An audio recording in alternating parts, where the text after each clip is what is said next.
হে নির্মল, দাঁড়া দাঁড়া, তুই কোথায় যাচ্ছিস? আমি তোদের বাড়িতে যাচ্ছি না, নতুন গাছে কটা বেগুন হয়েছে তো তাই দিতে। তুই আমাদের পাড়ায় যাসনি ভাই, তুই আমাদের পাড়ায় গেলেই তোকে মারবে। আমি আবার কি অন্যায় করনো তাই আমাকে মারবে? শুধু তোকে না রে, আমাকে শুধু মারবে। আমাকে পাগলের মতন ওরা খুঁজে বেড়াচ্ছে।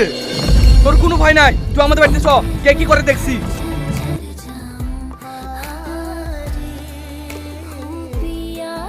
কি ব্যাপার ঠাকুর মশাই, আপনি আমাদের বাড়িতে? তুমি একটা মুসলিম ছেলেকে বাড়িতে সঙ্গে করে নিয়ে আসতেছো, তুমি কি জানো না আমরা কিভাবে চলি? দেখুন ঠাকুর মশাই, এটা আমার ছোটবেলাকার বন্ধু, আমরা একসঙ্গে চলাফেরা করি, তাতে আপনাদের আপত্তি কোথায়?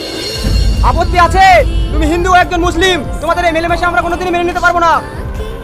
আমি এসব কিছু মানিনি, আমি একটা জিনিসই জানি, আমরা সবাই মানুষ। তুমি বেশি কথা বলো না তো, এই সমাজে থাকতে গেলে আমাদের কথা মেনে চলতে হবে। হ্যাঁ হ্যাঁ, চলতে হবে, মেনে চলতে হবে। এই নির্মল, ওকে এক্ষুনি বাড়ি থেকে বের করে দে।